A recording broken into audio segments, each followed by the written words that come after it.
Hello, this is the first of the basic statistics videos for the ChM. The first thing we're going to do is get some data, get it in a correct format to be uploaded into SPSS, and that's the virtual SPSS. To do this, you need the data file from the website, that's lap_hernia.xls. You need access to Microsoft Excel.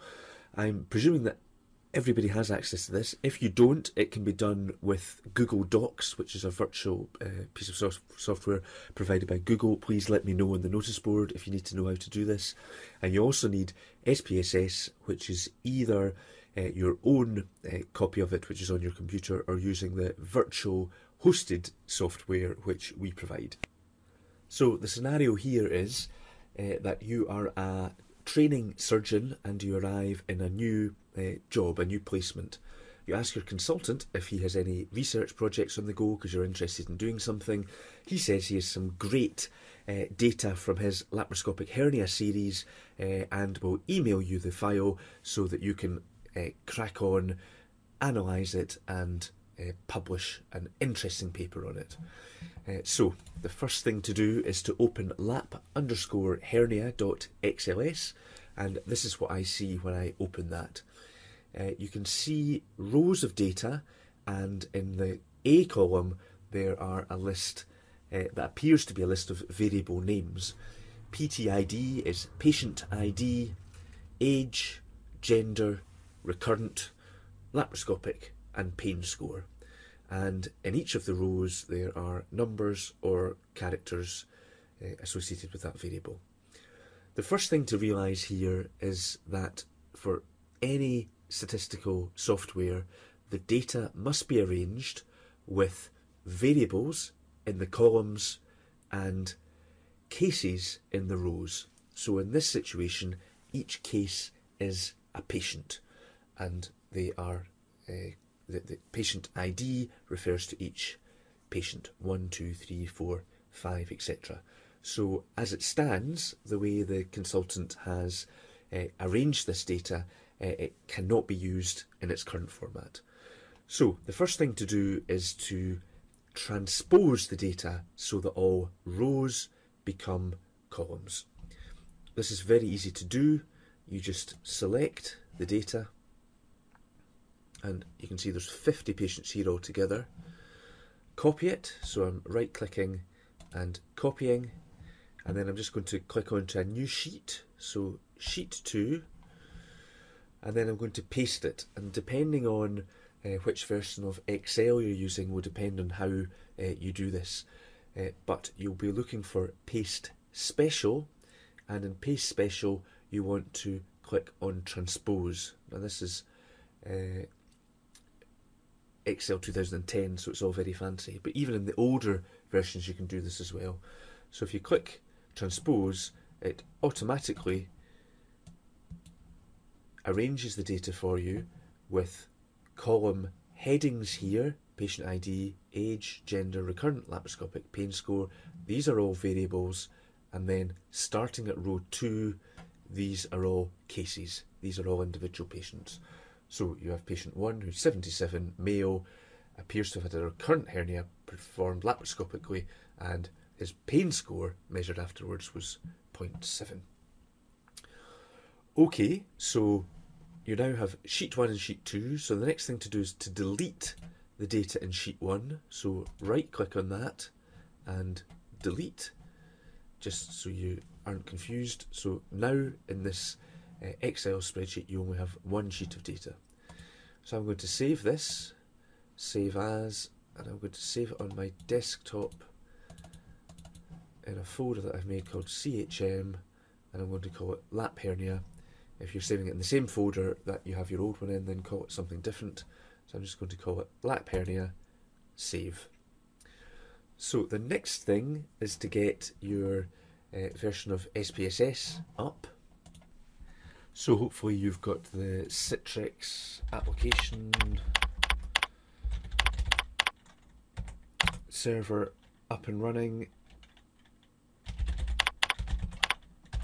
and you type in your Edinburgh username, password and domains ED. That should take you to a folder that says SPSS. Click on that. Inside that folder there's a piece of software called SPSS 19. Click on that. You should get the preparing to connect dialog up, and then very shortly it should appear. So this is what you should see, SPSS 19.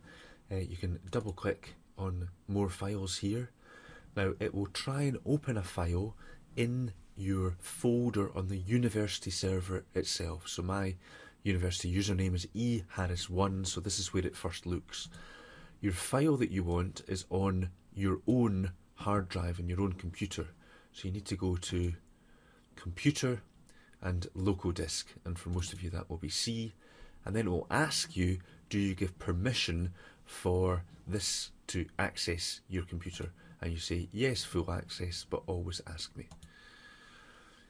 On doing that, now for different people it will be in a different place. For most of you it will be something like users, and then your current username that you're logged into your own machine on.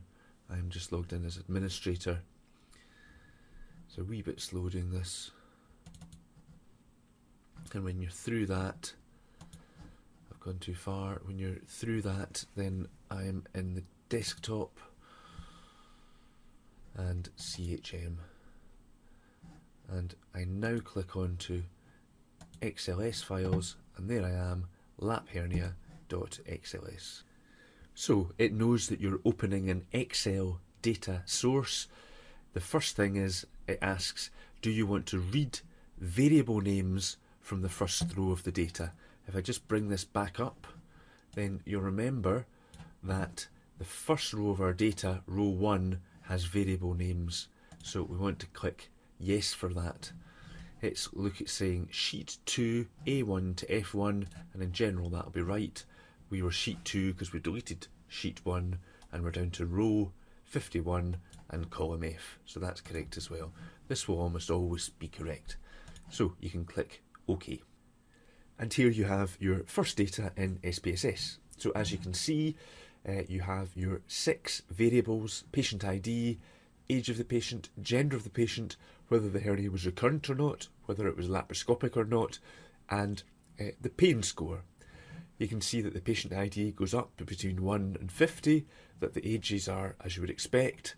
The gender seems to be at the moment a mixture of the word male, female, that's M space, ale, MM, FF, so we might have to do something about that. Recurrent is 0 or 1, and we've been told that 0 means it wasn't and 1 means it is recurrent. The same for laparoscopic, 0 means not, 1 means yes, and the pain score is a number. There are 2 basic views in SPSS, the data view, which we're looking at the moment, and the variable view, which you can get by clicking this tab at the bottom. The variable view shows each of the variables in the data set and its characteristics. So for instance, we can get rid of these extra decimal places in pain score by changing decimal places to 1. Recurrent, we can specify the no's and the yeses in that by clicking on values. So we know that the value of 0, the label for that is no, and 1, the label for that is yes. And this just helps us in the future to remember what we're doing. And yes, and I can actually copy and paste that into the laparoscopic column as well, which is the same coding, 0 for no and 1 for yes. It also allows you to specify the type of variable, and this will be important later. So a variable can be a scalar if it's a continuous number. For instance, in this case, it's its age from 50 to 80 or whatever. It can be an ordinal, which is first, second, third, fourth, fifth, or it can be nominal, which is a name, such as laparoscopic. No, 0, 1, yes is nominal. So pain score is a continuous number, Laparoscopic is a name. Recurrent, no or yes, these are names, these are words. Gender, male and female, that's nominal as well. Age is nominal. Patient ID it thinks is a scale, but patient ID is in fact nominal as well, because each number reflects a patient. You may also have noticed another window appearing. This is the output window, and in this all the results of anything you do in SPSS will appear, so all the results of the different statistical tests, etc. And we won't say anything more about that at the moment. So the last thing to do here is to save your file, and this time we're going to save it onto the server itself so that it all works much quicker. So I'm going to take the drop down menu, go back to eHarris1, which is me, and I'm going to create a new folder here. I'm going to call it ChM, and within that I'm going to save my file as lap_hernia, and I'm going to save it as a .sav file, which is the standard data file for this SPSS. So now if I want to open the data file, it will automatically appear. And there's my data file there. So that's all we're going to do for that today. Please let me know on the notice board if there's any problems with any of that.